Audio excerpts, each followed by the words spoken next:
Hello everyone. इस video का topic है म्यूचुअल इंडक्शन। तो इससे पहले हमने सेल्फ इंडक्शन के बारे में पढ़ा था। सेल्फ इंडक्शन क्या था कि अगर कोई कॉइल में करंट चेंज होने के कारण वो खुद पे ही इंड्यूस्ड ईएमएफ बना दे या इंड्यूस करंट फ्लो करा दे तो उसको बोलते हैं हम लोग सेल्फ इंडक्शन। वो खुद पे ही बना दे रहा है अपना ईएमएफ। अब है mutual induction.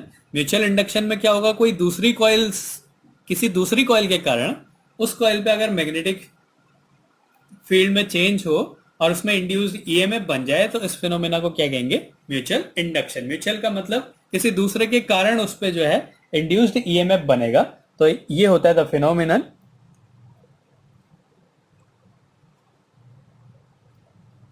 according to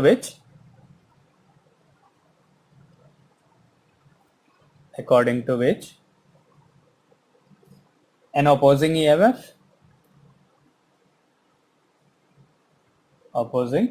EMF is produced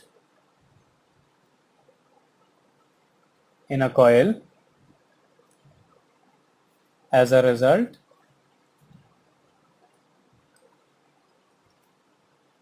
of change in current or magnetic flux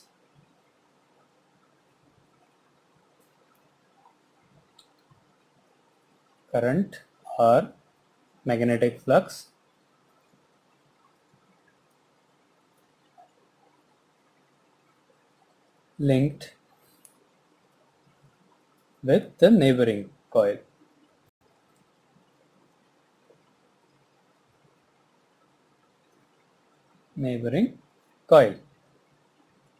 तो किसी दूसरी कॉइल के कारण अगर उसमें एक ऑपोजिंग ईएमएफ इंड्यूस हो जाए तो इस फिनोमेना को हम क्या कहेंगे, म्यूचुअल इंडक्शन। तो इसमें क्या होगा, जैसे फैराडे के एक्सपेरिमेंट था, जो दूसरा एक्सपेरिमेंट था जब कॉइल ली थी, एक इलेक्ट्रोमैग्नेट लिया था, तो उस फिनोमेना को बोलेंगे म्यूचुअल इंडक्शन जो उसमें हो रहा था। तो ये एक कॉइल है, एक सोलिनॉइड है, इसमें करंट फ्लो हो रहा है ऐसे। तो इसमें करंट फ्लो हो रहा है, माना इसका नंबर ऑफ टर्न्स N1 है, इसका फ्लक्स जो है वो φ1 है। तो इससे क्या होगा, मैग्नेटिक फील्ड लाइंस बनेंगी और इसके पास में एक दूसरी कॉइल रखी हुई है, ऐसे एक दूसरी कॉइल रखी है जिसमें गैल्वेनोमीटर रखा हुआ है। अब जब इससे मैग्नेटिक फील्ड बनेगा, ऐसे मैग्नेटिक फील्ड लाइंस इससे बनेंगी,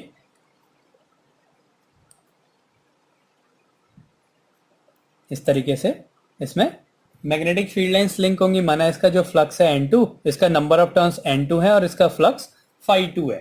तो अगर इसको हमने ऑन ऑफ किया तो क्या होगा, इसमें एक इंड्यूस्ड ईएमएफ बन जाएगा। तो इसी फिनोमेना को क्या कहेंगे, म्यूचुअल इंडक्शन। इसमें क्या हो रहा है, इसमें करंट चेंज करेंगे, इसमें करंट चेंज करने के कारण क्या होगा, इसमें जो है खुद से ईएमएफ बन जाएगा। तो इसके कारण इस पे ईएमएफ बन जा रहा है, तो इस फिनोमेना को बोलेंगे म्यूचुअल इंडक्शन। अब इसमें क्या होगा कि करंट किस में बन रहा है, इस पे बन रहा है इंड्यूस करंट। तो इसके जो नंबर ऑफ टर्न्स हैं उसके डायरेक्टली प्रोपोर्शनल होगा इंड्यूस करंट। तो N2 और φ2 ये डायरेक्टली प्रोपोर्शनल होता है इंड्यूस करंट के। अब इस प्रोपोर्शनैलिटी के साइन को हटाने के लिए एक कोफिशिएंट यूज करते हैं, N2 φ2 इक्वल्स टू Mi, जहां पे ये जो M होता है ये होता है कोफिशिएंट ऑफ म्यूचुअल इंडक्शन। तो कोफिशिएंट ऑफ म्यूचुअल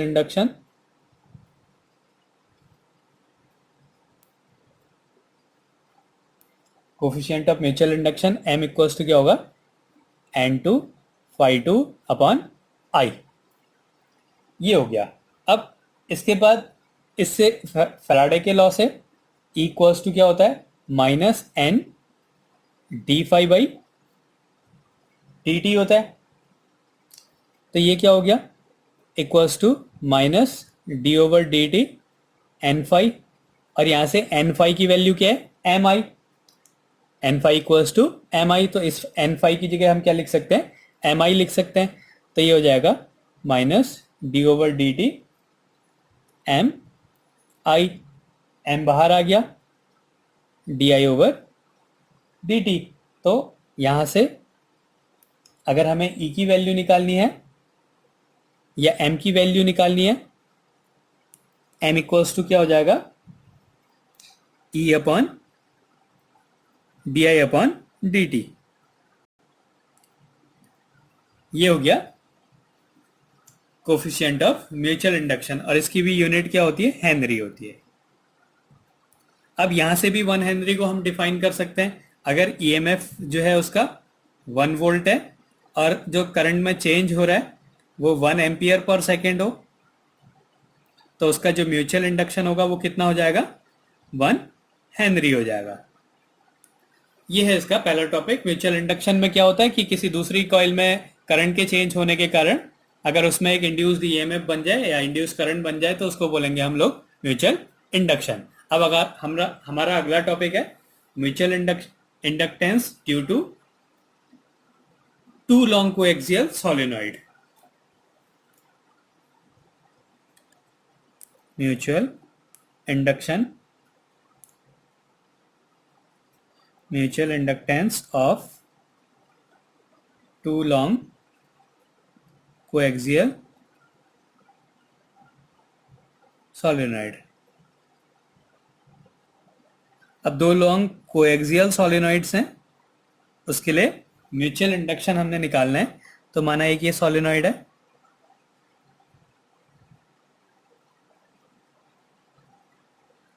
ये एक सोलेनॉइड है। इस सोलेनॉइड में करंट फ्लो हो रहा है I1 और इसमें जो नंबर ऑफ टर्न्स हैं वो N1 है और इसका जो फ्लक्स है वो φ1 है।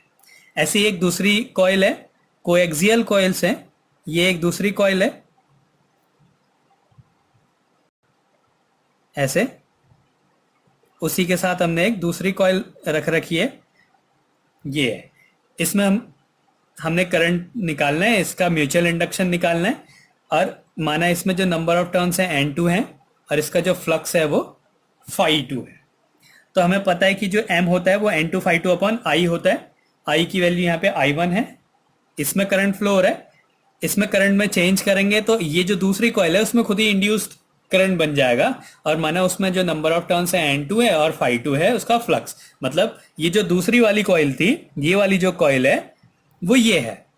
तो यहाँ पे क्या हो गया कि जो कोफिशिएंट ऑफ म्यूचुअल इंडक्शन है इसकी वैल्यू क्या हो गई, N2 φ2 अपॉन ये जो करंट फ्लो रहा है इस करंट को लेंगे और ये क्या है I1। तो M इक्वल्स टू आ गया N2 φ2 अपॉन I1। अब इस पे मैग्नेटिक फील्ड कितना होगा, इस कॉइल पे मैग्नेटिक फील्ड उतना ही होगा जितना ये वाला सोलेनॉइड इस पे मैग्नेटिक फील्ड बनाएगा, क्योंकि करंट इसमें फ्लो हो रहा है। तो इसका जो मैग्नेटिक फील्ड हो जाएगा B2 या B1, ये क्या हो जाएगा, mu not number of turns इसी के लेंगे N1, ये कैपिटल N ले रहे हैं तो हम N अपॉन L लेंगे, I1 अपॉन L, ये मैग्नेटिक फील्ड हो गया। अब फ्लक्स की वैल्यू क्या होती है, φ2, जो दूसरी वाली में फ्लक्स है, φ2 इक्वल्स टू क्या हो गया, B2 इंटू A। तो B2 की वैल्यू पुट कर देते हैं, mu naught N1 I1 A upon L। अब फिर से म्यूचुअल इंडक्शन क्या होता है, M इक्वल्स टू N2 φ2, φ2 की वैल्यू क्या है, mu naught N1 I1 A upon L। N2 φ2 हो गया N2 φ2 अपॉन I1, ये हो गया। अब I1 से I1 कैंसिल हो गया,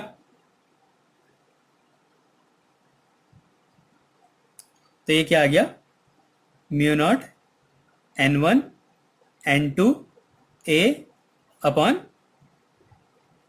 L, ये आ गया कोफिशिएंट ऑफ म्यूचुअल इंडक्शन। अगर नंबर ऑफ टर्न सेम है तो क्या हो जाएगा, mu naught N square A upon L, ये आ गया इसका कोफिशिएंट ऑफ म्यूचुअल इंडक्शन। इसमें क्या किया था, एक सोलेनॉइड है, माना इसमें करंट फ्लो हो रहा है I1, इसके नंबर ऑफ टर्न्स है N1 और इसका फ्लक्स है φ1। अब एक दूसरी कॉइल है जिस पे हमने म्यूचुअल इंडक्शन निकालना है, मतलब इसमें अगर करंट फ्लो होगा तो इसमें जो है इंड्यूस्ड ईएमएफ बन जाएगा और माना इसमें नंबर ऑफ टर्न्स N2 है और इसका फ्लक्स φ2 है। तो हमें पता है M इक्वल्स टू होता है N2 φ2 I1।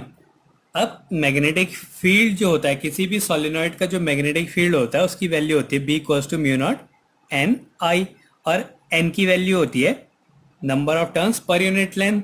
तो जो मैग्नेटिक फील्ड बन जाएगा हो जाएगा mu naught N upon L into I. तो ये जो है मैग्नेटिक फील्ड होता है किसी भी सोलेनॉइड के लिए।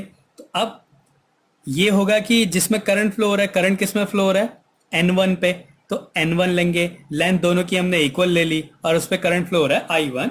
तो जो दूसरी वाली कॉइल पे मैग्नेटिक फील्ड होगा वो पहली वाली सोलेनॉइड के कारण होगा।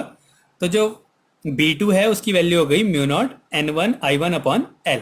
फिर फ्लक्स की वैल्यू होती है B2A upon L, B2A B dot A या बी ए हो गया।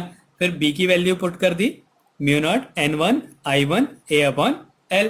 अब क्या करा हमने, मैग्नेटिक जो म्यूचुअल इंडक्टेंस है, तो म्यूचुअल इंडक्शन क्या है